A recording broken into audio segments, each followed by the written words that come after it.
Marcus Thompson adjusted his ceremonial uniform one last time before stepping out of the black cab. The red fabric felt heavier than usual against his shoulders, weighted down by more than just the gold braiding and polished buttons. After 12 years of faithful service as a royal guard, this was supposed to be his day off, a chance to finally pursue a dream he had harbored for months. The luxury car showroom gleamed before him like a palace of chrome and glass. Bentley of Mayfair stood as one of London's most prestigious dealerships, where the wealthy came to purchase vehicles that cost more than most people's homes. Through the floor-to-ceiling windows, Marcus could see the sleek curves of a Continental GT, its midnight blue paint reflecting the afternoon sun like liquid sapphire. He had saved every penny for 3 years, living in a tiny flat in South London, eating simple meals, avoiding nights out with friends. The modest inheritance from his grandmother, combined with his military savings, had finally given him enough for a down payment on his dream car. Today was meant to be the day he would walk in as a customer, not just another person admiring from a street. The automatic doors whispered open as Marcus approached, releasing a wave of conditioned air that carried the scent of leather and expensive cologne. The showroom floor stretched before him like a museum of automotive perfection. Each vehicle sat positioned like a piece of art, surrounded by space and lit by carefully arranged spotlights. The polished marble floor reflected the cars above, creating an almost dreamlike atmosphere. Marcus had researched everything meticulously. He knew the exact model he wanted, the color options available, the financing terms he could afford. His bank statement sat folded in his jacket pocket, proof that he was a serious buyer with the means to purchase. He had even scheduled an appointment, though he arrived a few minutes early in his excitement. As he approached the reception desk, Marcus noticed the subtle shift in atmosphere. The well-dressed woman behind the counter looked up from her computer screen, her eyes quickly scanning him from head to toe. Her smile seemed to freeze momentarily before returning, but it felt different now, more professional than welcoming.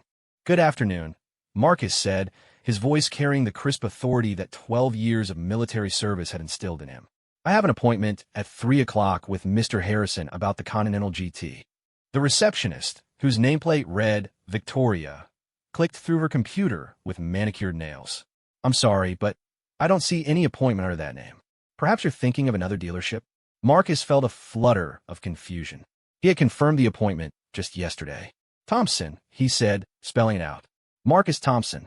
I spoke with someone yesterday about viewing the Continental GT models." Victoria's fingers moved across the keyboard with practiced efficiency, but her expression remained unchanged. "I'm not seeing anything here.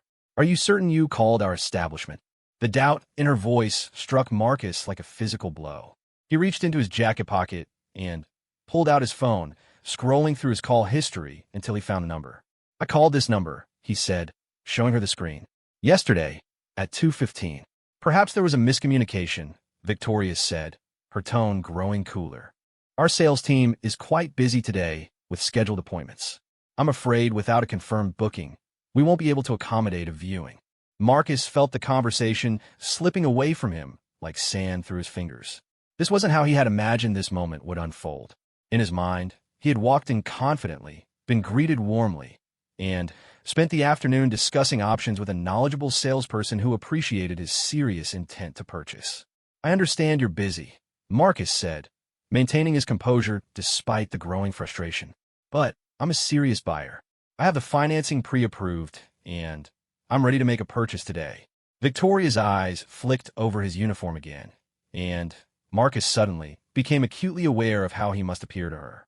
The ceremonial red jacket, while prestigious in its proper context, probably looked like a costume to someone unfamiliar with its significance. The brass buttons and formal military bearing that commanded respect at Buckingham Palace might seem out of place in this temple to modern luxury. "Sir," Victoria said, her voice taking on a tone that suggested she was explaining something to a child, "our vehicles start at £150,000. Perhaps you might be more comfortable at one of the dealerships on the high street." The words hit Marcus like a slap across the face. The dismissal was subtle, but unmistakable. She had looked at him, seen someone in what she perceived as a fancy dress uniform, and decided he couldn't possibly afford to be there. The assumption stung more than any physical wound he had received during his military service. "I think there's been a misunderstanding," Marcus said, his voice remaining steady despite the anger building in his chest. "I'm a royal guard with Her Majesty's service, and I have 100,000 pounds as a down payment." Victoria's smile never wavered, but it took on a patronizing quality that made Marcus's jaw clench. "Of course, sir. I'm sure your position is very important. But, as I mentioned, we're completely booked today. Perhaps you could call next week to schedule something more appropriate."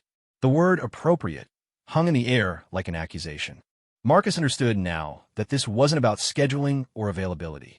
This was about judgment, about assumptions made in the space of a glance. Victoria had decided, based purely on his appearance, that he didn't belong in this place among the luxury vehicles and wealthy clientele. Other customers moved through the showroom around them, well-dressed men and women in expensive suits and designer clothing. Marcus noticed how the sales staff gravitated toward them immediately, offering champagne and detailed explanations of vehicle features. The contrast with his own reception was stark and humiliating. "I see," Marcus said quietly, his military training helping him maintain dignity even in the face of such treatment. "Perhaps you could direct me to your manager?" Victoria's expression tightened almost imperceptibly. "Mr. Harrison is in meetings all afternoon. As I said, we're quite busy with our scheduled appointments." Marcus stood in silence for a moment, processing the full weight of what was happening. He had served his country with honor and distinction. He had stood guard over royalty, protected dignitaries, and represented the finest traditions of British military service. Yet here in the showroom, he was being treated like an inconvenience, someone to be dismissed and forgotten. The irony wasn't lost on him that he spent his working life protecting the very institutions and people that this establishment probably revered, yet his uniform made him invisible to them. In their eyes, he was just someone playing dress-up, not worthy of their time or consideration. "Very well," Marcus said finally, his voice carrying a quiet dignity that years of service had taught him. "Thank you for your time." He turned to leave, but as he walked toward the door, he heard Victoria speaking to a colleague behind him. Her voice was just loud enough to carry, and Marcus suspected that was intentional. "Some people really don't understand their place, do they?" she said with a soft laugh. "Coming in here dressed like that, thinking they can afford a Bentley. It's almost charming, really." Marcus stopped walking. Every instinct told him to turn around, to confront this casual cruelty, to demand the respect that his service had earned. But his training ran deeper than his anger. A royal guard didn't make scenes in public. A royal guard maintained composure under pressure. A royal guard represented something larger than himself, even when others failed to recognize it. So Marcus continued walking, his back straight and his head high, even as the humiliation burned through him like acid. The automatic doors closed behind him with a soft whisper, sealing him out of that world of privilege and assumption. Standing on the pavement outside, Marcus looked back at the showroom where his dreams had just been casually crushed. The Continental GT still sat in the window, as beautiful and unattainable as ever. But now it represented more than just a car. It had become a symbol of a society that judged worth by appearance rather than character, that valued image over substance. The afternoon sun fell harsh on his face as Marcus walked to the bus stop, his ceremonial uniform drawing curious glances from passers-by. Some nodded respectfully, recognizing the significance of his dress. Others simply stared, perhaps wondering why someone in fancy dress was riding public transport in the middle of the day. As the bus arrived and Marcus climbed aboard, he couldn't shake the feeling that something fundamental had shifted in his understanding of the world. He had always believed that respect was earned through service and character. Today had taught him that respect, at least in some circles, was something purchased with the right clothes and the right accent. But Marcus Thompson was not a man who accepted defeat easily. 12 years of military service had taught him that setbacks were temporary, that persistence and planning could overcome almost any obstacle. As the bus carried him back toward his modest flat in South London, his mind was already working, already forming the beginnings of a plan. Tomorrow would be different. Tomorrow, Marcus would return to Bentley of Mayfair. But he wouldn't be alone, and the reception would be very different indeed. The humiliation he had endured today would serve a purpose, would teach lessons that needed to be learned about respect, dignity, and the true measure of a person's worth. The bus rumbled through the London traffic, carrying Marcus away from his broken dreams, and towards something that would prove far more valuable than any luxury car. The opportunity to show others that assumptions about worth and character could be dangerously wrong, and that sometimes the most important lessons came from the most unexpected sources. The morning sun cast long shadows across the courtyard of Buckingham Palace as Marcus Thompson completed his final inspection of the ceremonial guard formation. His red uniform was immaculate, each button polished to mirror brightness, every crease pressed to razor sharpness. But beneath the professional exterior, his mind was focused on events far from the palace grounds. It had been 18 hours since his humiliation at Bentley of Mayfair, and the memory still burned with fresh intensity. Marcus had spent the previous evening in his small flat, alternating between anger and determination. The dismissive treatment he had received wasn't just a personal insult. It represented everything wrong with a society that judged worth by superficial appearances rather than character and service. But Marcus had also spent the evening making phone calls and checking schedules. His years of service had granted him access to information that most people could never obtain. He knew which members of the royal family would be traveling today, their destinations, and their preferred modes of transport. More importantly, he knew that Prince William had a previously scheduled visit to several London establishments, including a charity function that would take him past Mayfair. The plan that had formed in Marcus's mind was audacious, perhaps even career-threatening if it went wrong.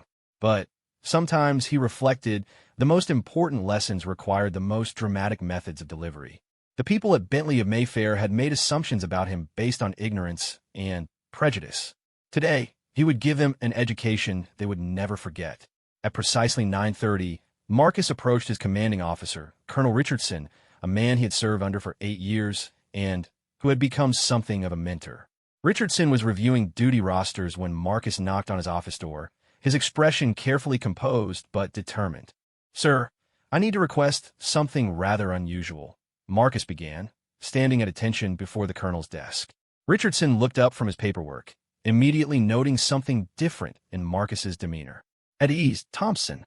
What's on your mind?" Marcus relaxed his stance slightly, but maintained his formal bearing. "Yesterday, I experienced something that I believe requires correction, sir. I was treated with disrespect by civilians who made assumptions about my character based on ignorance of what our uniform represents." The colonel's eyebrows rose slightly. Marcus Thompson was not known for personal complaints or requests for intervention in civilian matters. If he was bringing this forward, it must have been significant. "Go on," Richardson said, setting aside his papers to give Marcus his full attention. Marcus recounted the previous day's events at Bentley of Mayfair, describing the dismissive treatment and obvious prejudice he had encountered. As he spoke, he watched Richardson's expression grow increasingly stern. The colonel had served for 30 years and understood better than most how civilians sometimes failed to appreciate the sacrifice and dedication that military service required. "This is unfortunate, Thompson, but not entirely uncommon," Richardson said when Marcus finished. "Civilians often lack understanding of military life. Perhaps a formal complaint to their management would be appropriate." "Sir, I believe this situation requires a more educational approach," Marcus said carefully.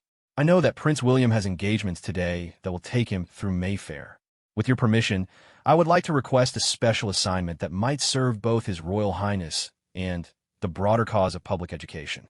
Richardson leaned back in his chair, studying Marcus with the keen eye of someone who had seen many young soldiers propose ambitious plans over the years. "What exactly are you suggesting, Thompson?" Marcus took a deep breath before outlining his plan. He proposed accompanying Prince William on his public engagements, specifically ensuring that their route included a stop at Bentley of Mayfair. The visit would serve multiple purposes. It would demonstrate royal support for British luxury manufacturing, provide Prince William with an opportunity to see the latest in automotive innovation, and incidentally educate certain dealership staff about the true nature of royal service. "This is highly irregular," Richardson said when Marcus finished explaining. "You're essentially asking me to arrange a royal visit to settle a personal grievance." "Sir, with respect, I believe this goes beyond personal grievance," Marcus replied. "This is about educating the public about the dignity and worth of military service. How can we expect civilians to respect our institution if they don't understand what we represent?" Richardson considered this for several long minutes. Marcus waited in silence, knowing that his entire plan hinged on this moment. The colonel was a fair man, but he was also responsible for maintaining proper protocols and avoiding any situation that might embarrass the royal family. Prince William has expressed interest in supporting British manufacturing and luxury goods, Richardson said finally. A spontaneous visit to a prestigious dealership could indeed serve legitimate public relations purposes. Marcus felt his heart rate quicken, but he maintained his composed expression. However, Richardson continued, if this is to happen, it must appear completely natural. No hint that this is anything other than a routine royal engagement. Prince William must be made aware of the true purpose, and he must consent to participate.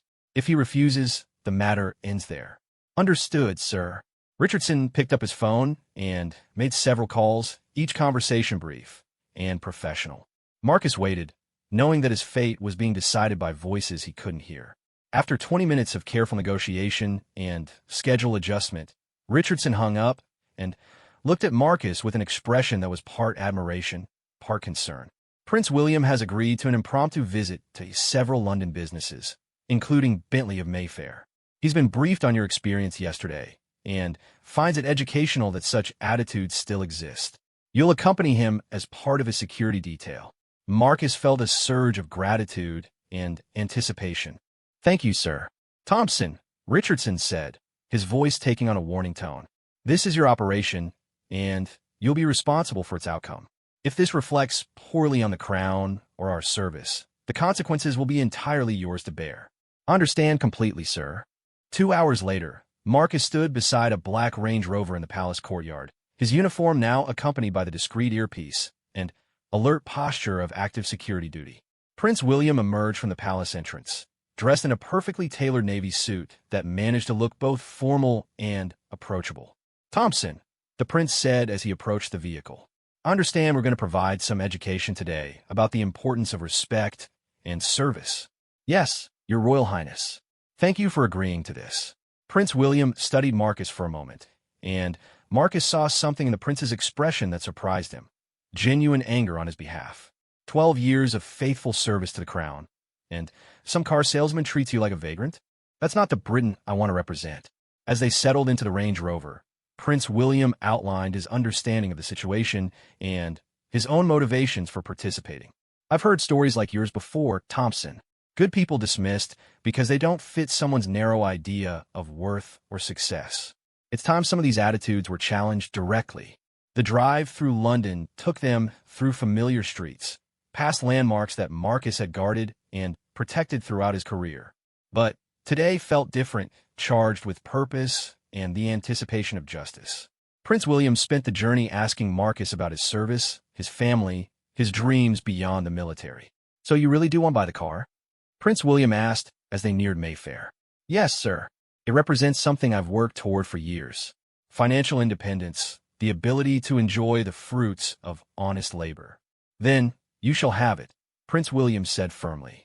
But more importantly, the people who dismissed you will learn something valuable about making assumptions. As the Range Rover pulled up outside Bentley of Mayfair, Marcus felt his pulse quicken. Through the showroom windows, he could see the same Continental GT that had caught his eye the day before. But more importantly, he could see Victoria behind the reception desk, her head turning toward the commotion outside as photographers and security personnel began positioning themselves around the royal vehicle. The plan was beautifully simple. Prince William would enter as himself, creating the inevitable flurry of excitement and attention that royal visits always generated. Marcus would accompany him, not as yesterday's dismissed customer, but as a trusted member of the prince's security detail. And somewhere in that transformation, certain people would learn that appearances could be devastatingly deceptive. Ready, Thompson? Prince William asked as security personnel moved to open the doors.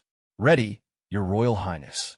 The car doors opened, and Prince William stepped out into the London afternoon, his presence immediately transforming the quiet street into a scene of barely controlled excitement. Photographers who seemed to materialize from nowhere began capturing the moment, while curious pedestrians gathered at a respectful distance. Marcus followed, his trained eyes automatically scanning for potential threats, while part of his mind savored the approaching moment of revelation. Through the showroom windows, he could see the staff inside scrambling to prepare for an unexpected royal visit, their faces a mixture of excitement and panic. Victoria stood frozen behind her reception desk, her eyes wide as she watched Prince William approach the showroom entrance. But Marcus noticed the exact moment when her gaze shifted to him, when recognition dawned, and when her face went completely white. The automatic doors opened with their familiar whisper, but this time, Marcus Thompson wasn't walking through them alone. The atmosphere inside Bentley of Mayfair transformed instantly as Prince William crossed the threshold. The showroom, which had seemed like a fortress of exclusivity just 24 hours earlier, suddenly felt alive with nervous energy and barely contained excitement.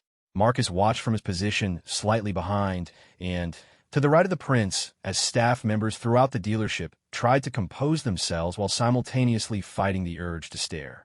Victoria remained frozen at her reception desk, her face cycling through a spectrum of emotions that Marcus found grimly satisfying.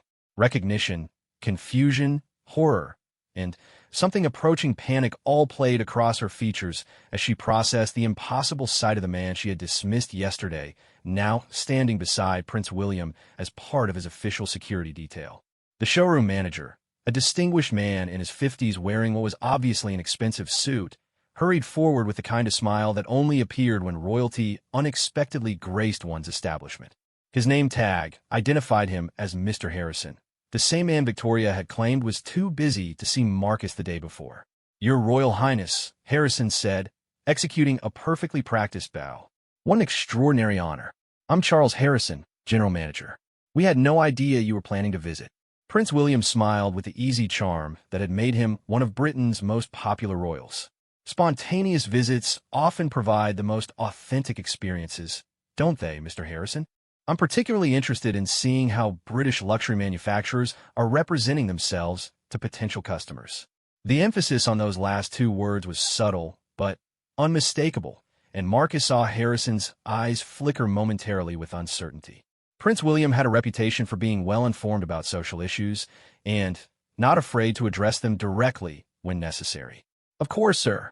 We pride ourselves on providing exceptional service to all our valued customers," Harrison said, though something in his tone suggested he was beginning to sense an undercurrent to this visit that he didn't quite understand. Prince William began moving through the showroom, admiring the vehicles with apparent genuine interest. Marcus maintained his professional position, alert for any security concerns, while simultaneously enjoying the growing tension he could feel radiating from various staff members who were beginning to recognize him. "This Continental GT is particularly impressive," Prince William said, approaching the exact vehicle that Marcus had inquired about the previous day. "I understand it's one of your most popular models?" "Yes, sir, absolutely," Harrison replied enthusiastically. "It represents the perfect marriage of luxury and performance. We've had tremendous interest from discerning customers." "Wonderful. And I assume your sales staff are well-trained in assisting all potential customers, regardless of their appearance or background." The question hung in the air like a loaded weapon.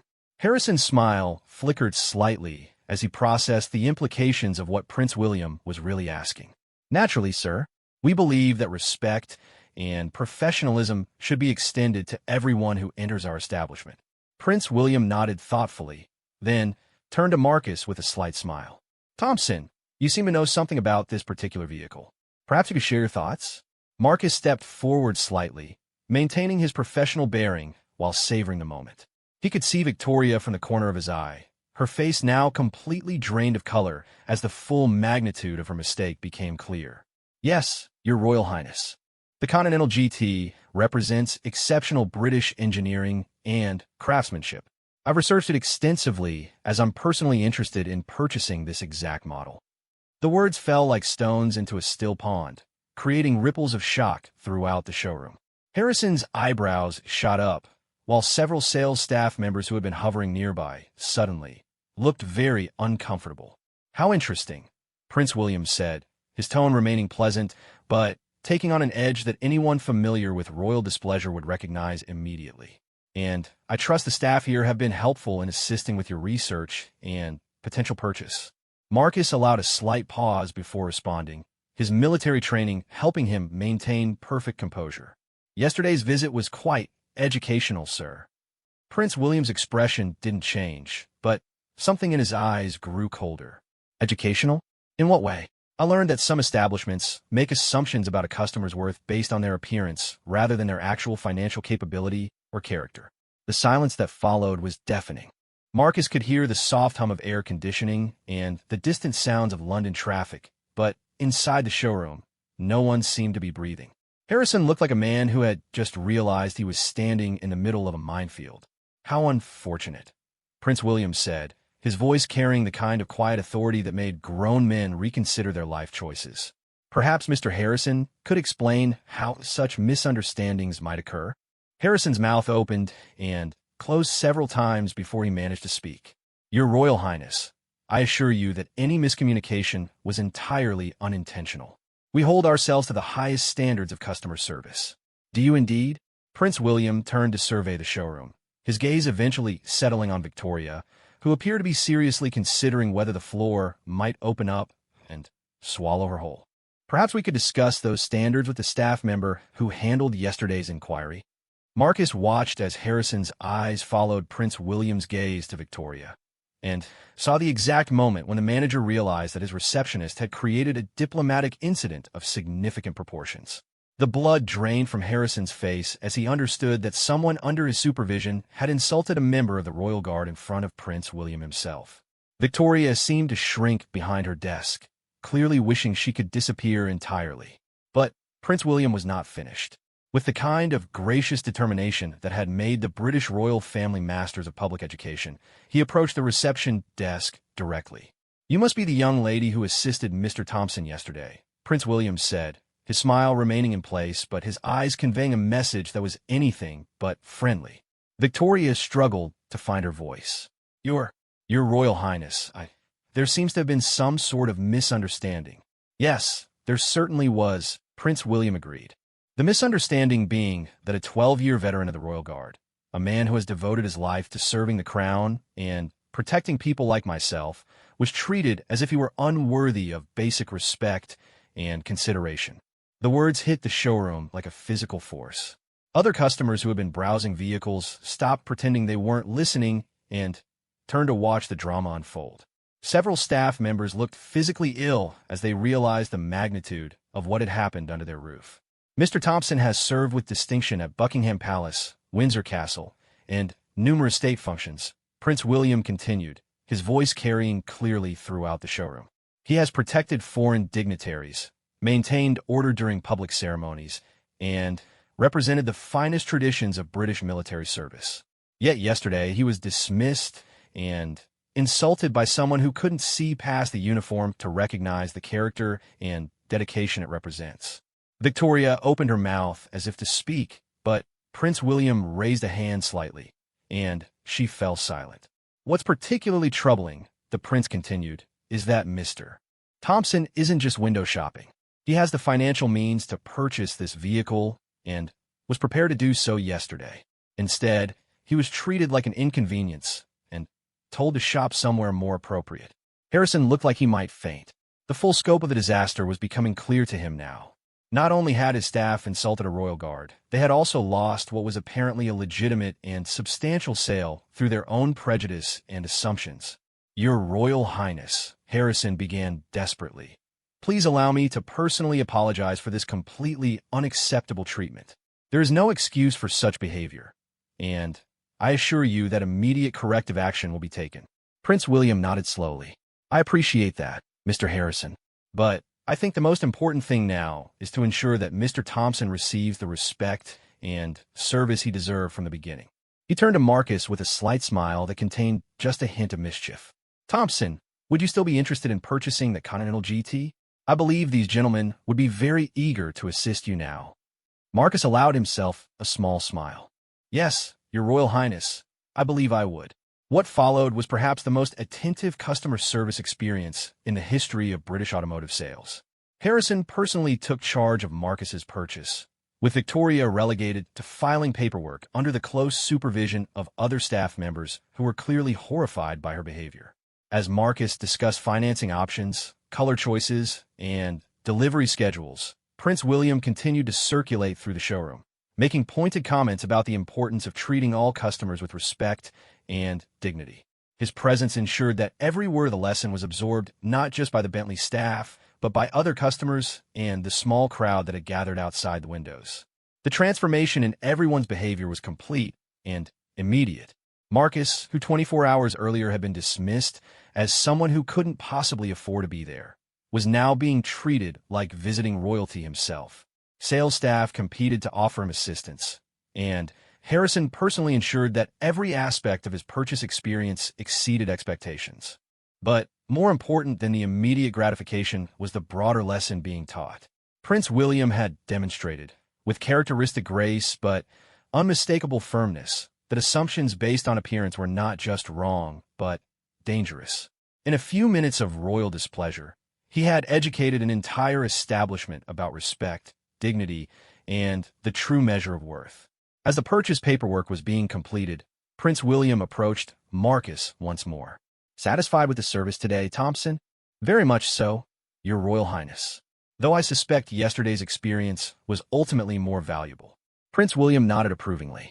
Sometimes the most important lessons come from the most unexpected sources, and sometimes those lessons need to be shared rather dramatically to ensure they're properly understood.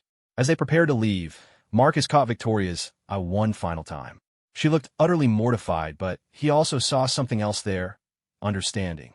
The lesson had been harsh, but perhaps it would prevent her from making similar assumptions about others in the future. The royal visit to Bentley of Mayfair will be talked about for years to come, but not for the reasons such visits usually made news. This had been about education, justice, and the kind of quiet dignity that true service represented. And for Marcus Thompson, it had been perfect vindication that respect, once earned through character and dedication, would always find its way to the surface, no matter how deeply buried by prejudice and assumption. The morning after Prince William's visit to Bentley of Mayfair dawned gray and drizzly, typical London weather that seemed to match the subdued mood inside the showroom. Victoria sat at her reception desk earlier than usual, staring at her computer screen without really seeing it. The events of the previous day played through her mind like a film she couldn't stop watching, each detail more mortifying than the last. She had barely slept. Every time she closed her eyes, she saw Prince William's disappointed expression, heard his measured words about respect and dignity, and felt again the crushing weight of her own prejudice laid bare for everyone to see. The local news had picked up the story of the royal visit, though thankfully they had focused on Prince William's support for British manufacturing rather than the underlying reasons for his appearance. Charles Harrison arrived at the showroom looking like a man who had aged a decade overnight. His usual confident stride was replaced by the careful steps of someone walking on very thin ice. The phone calls from corporate headquarters had started before dawn, each one more pointed than the last about the need to address the situation that had developed under his management. "Victoria," Harrison said as he approached her desk, his voice carefully controlled. "My office. Now." Victoria followed him with the resigned air of someone walking to their own execution. She had known this conversation was coming from the moment Prince William had finished speaking the day before. Her behavior had not only been personally shameful, but had created a public relations disaster for one of Britain's most prestigious brands. Harrison closed his office door and gestured for Victoria to sit. He remained standing, positioning himself behind his desk like a barrier between them. The dynamics of the conversation were clear before either of them spoke a word. "I've spent the last 12 hours on the phone with executives, public relations specialists, and legal advisors," Harrison began without preamble. "The consensus is unanimous. Your treatment of Mr. Thompson was not just unacceptable customer service. It was discrimination based on assumptions about his social and economic status." Victoria wanted to defend herself, to explain that she had simply been following what she thought were reasonable protocols for managing customer traffic. But the words died in her throat as she remembered Prince William's description of Marcus Thompson's years of faithful service, his dedication to protecting the very people she claimed to respect. "I understand that dismissal would be the normal consequence for this kind of incident," Harrison continued. "However, Prince William specifically requested that we consider this an opportunity for education rather than punishment." Victoria looked up sharply, surprised by this unexpected development. "His Royal Highness believes that public shaming, while satisfying, is less valuable than genuine learning and growth." He has suggested an alternative approach that I, frankly, find both generous and challenging. Harrison pulled out a folder from his desk drawer and placed it in front of Victoria. You're being transferred to our community outreach program. For the next 6 months, you'll be working with local charities, veterans organizations, and community groups to help them access automotive services they might not otherwise be able to afford. Victoria stared at the folder, not quite believing what she was hearing. I don't understand. You're not firing me. Prince William believes that you made a mistake based on ignorance rather than malice. He thinks that direct exposure to people from different backgrounds and circumstances might provide you with the perspective you clearly lack. Harrison opened the folder and began outlining the program. Victoria would spend her days working with organizations that served former military personnel, many of whom struggled with civilian life after years of service. She would help them navigate car purchases, understand financing options, and access the kind of luxury goods that many assumed they couldn't afford. You'll be working directly with veterans who have served their country with distinction, but who often face financial challenges or social barriers when they return to civilian life. Your job will be to ensure they receive the same level of service and respect that any customer deserves. Victoria felt a mixture of relief and apprehension. This was clearly a second chance, but it was also a form of corrective education that would force her to confront her own assumptions on a daily basis. There's one more condition, Harrison added. Mr. Thompson has agreed to supervise your transition into this role. You'll be reporting to him weekly about your experiences and the lessons you're learning. The idea of reporting to the man she had dismissed and insulted was both humbling and terrifying. But Victoria realized that this arrangement was probably the only thing standing between her and unemployment, and possibly the only path toward redeeming herself from the disaster she had created. Meanwhile, across London, Marcus Thompson was experiencing his own form of transformation. The story of his treatment at Bentley and Prince William's intervention had spread far beyond the automotive world. Veterans organizations were calling to thank him for highlighting the dignity of military service. Social media had picked up the story, with thousands of people sharing their own experiences of being judged by appearance rather than character. Marcus found himself in the unexpected position of being a symbol for something larger than his personal experience. Interviews were being requested, speaking engagements offered, and opportunities presented that he had never imagined. But perhaps most significantly, he was being asked to join a new initiative that Prince William was developing to address social prejudice and discrimination. The prince had called personally to invite Marcus to become involved in what he was calling the Dignity and Respect Initiative. The program would work with businesses, organizations, and institutions to provide training about unconscious bias and the importance of treating all people with equal respect regardless of their appearance or perceived social status. Your experience at Bentley was unfortunate, Prince William had said during their phone conversation, but it's also provided us with a perfect example of how quickly prejudice can be overcome with proper education and perspective. I'd like you to help us ensure that other people don't have to endure what you went through. Marcus had accepted immediately the opportunity to turn his humiliation into something positive, to use his experience to help others. Felt like the perfect redemption for what had been one of the most challenging days of his life. A week later, Victoria found herself in a community center in East London, sitting across from William Chun, a former Royal Marine who had lost his left leg during his final deployment in Afghanistan. William was inquiring about purchasing a modified vehicle that would accommodate his disability, but the specialized equipment required made the cost significantly higher than a standard car. I've been saving for 3 years, William explained, his dignity intact despite the obvious financial strain the purchase represented. The insurance payout for my injury covers most of it, but I'll need financing for the modifications. Victoria listened to William's story with growing understanding of what Marcus Thompson must have felt when she had dismissed him so casually. Here was another person who had given years of his life in service to his country, only to face barriers and challenges that had nothing to do with his worth or character. Mr. Chun, Victoria said, her voice carrying a warmth and respect that would have been unimaginable just weeks earlier.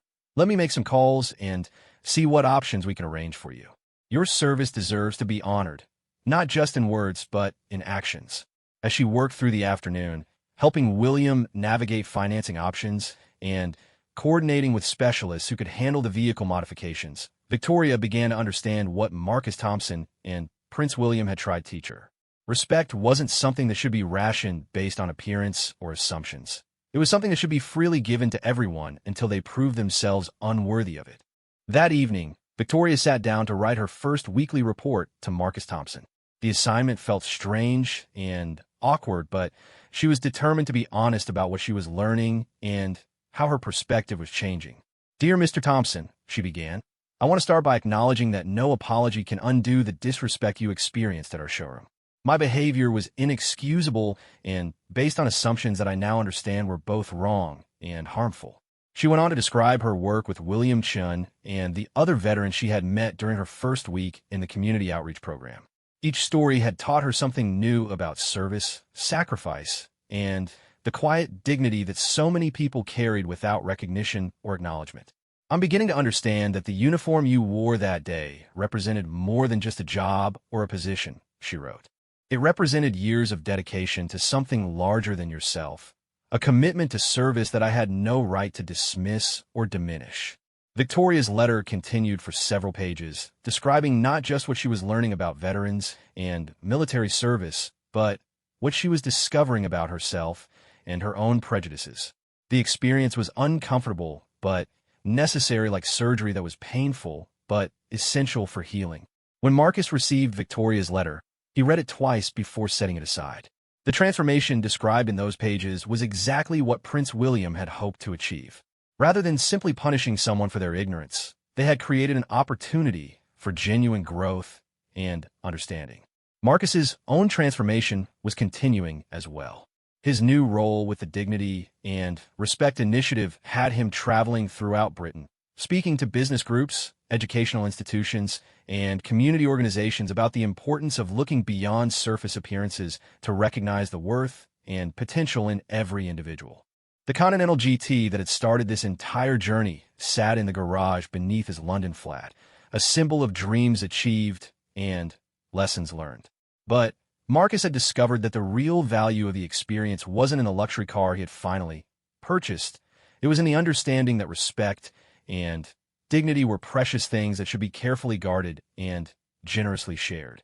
The story of what had happened at Bentley of Mayfair was becoming something larger than a simple tale of customer service gone wrong.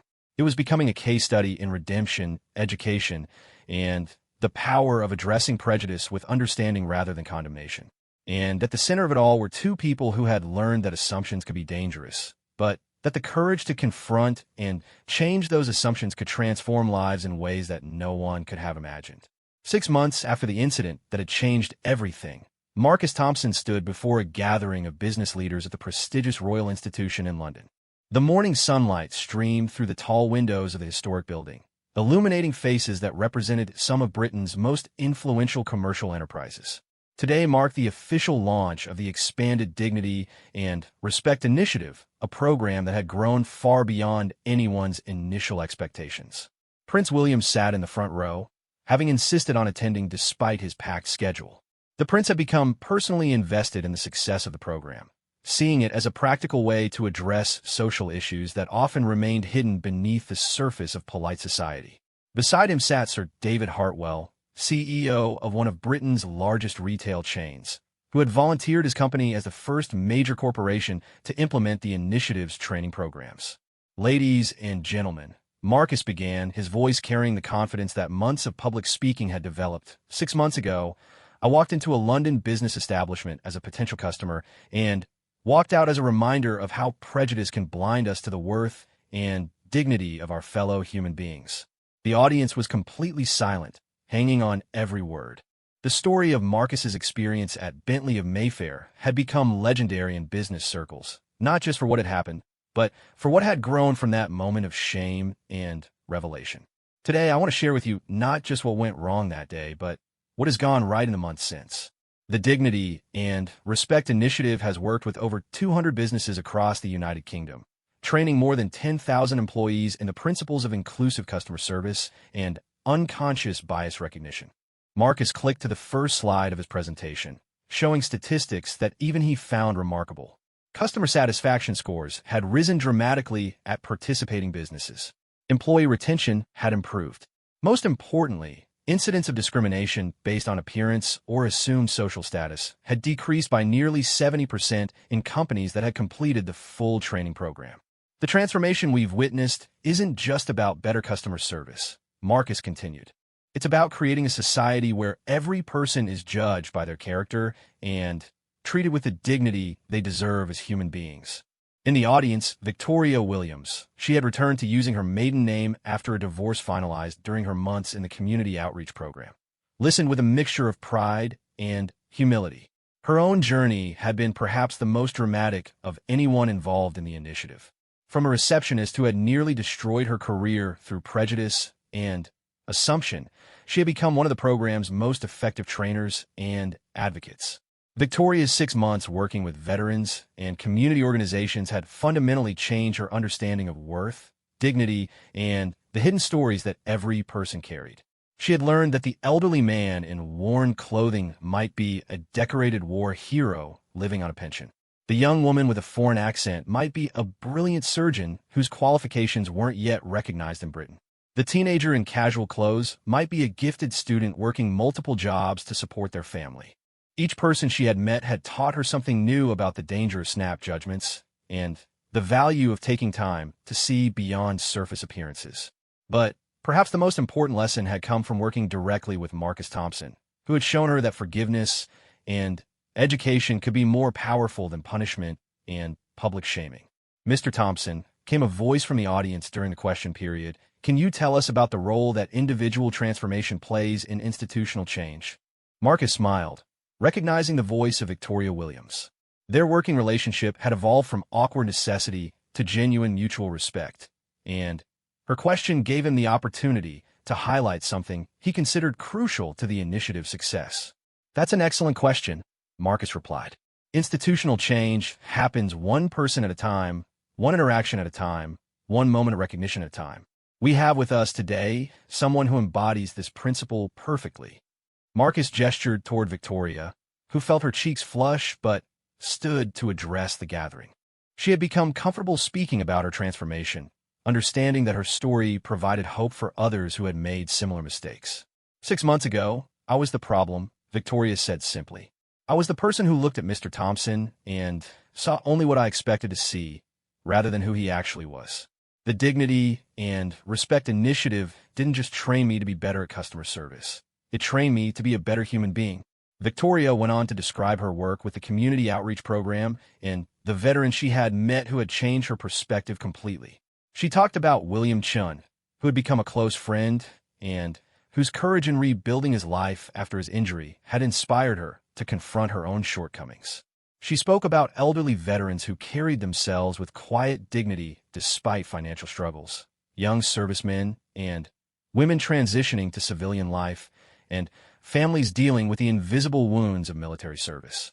The most important thing I learned, Victoria concluded, is that respect isn't something you give to people who earn it through their appearance or social status.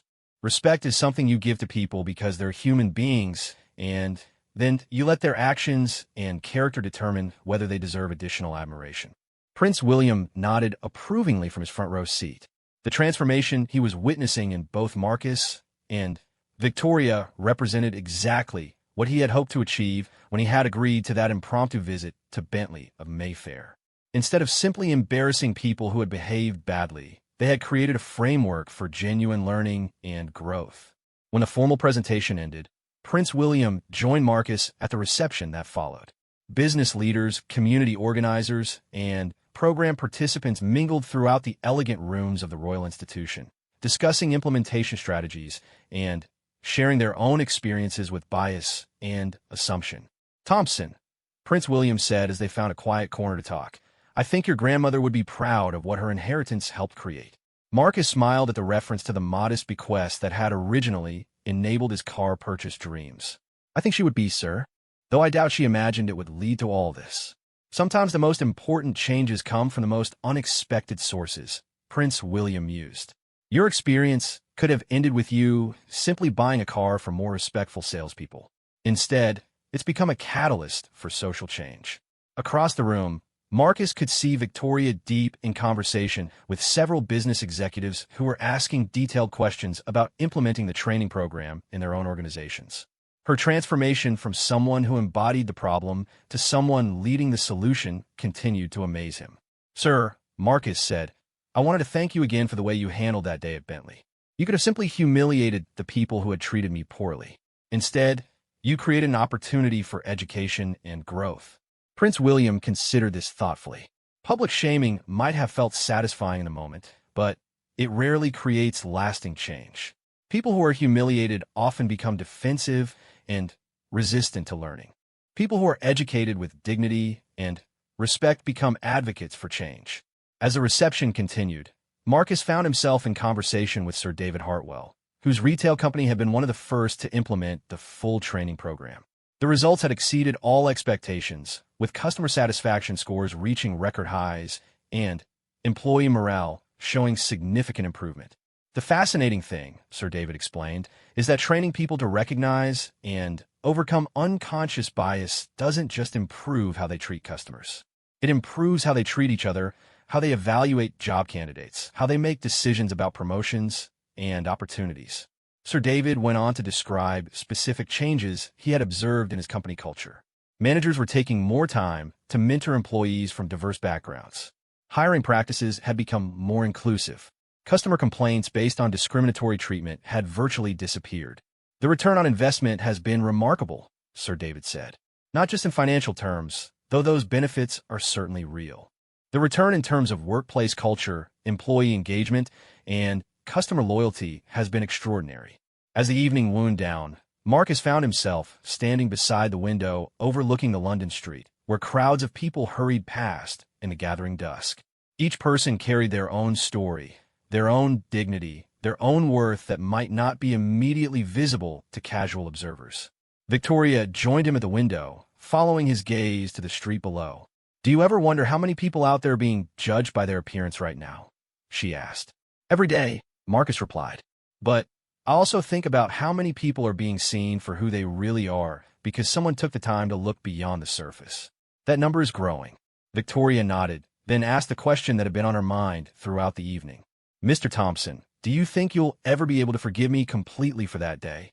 Marcus turned to look at her directly, seeing not the dismissive receptionist who had insulted him 6 months earlier, but the committed advocate for dignity and respect that she had become. "Victoria," he said quietly, "I forgave you the moment you wrote your first report about working with the veterans. Forgiveness isn't something you earn through perfect behavior. It's something you accept by committing to be better than you were."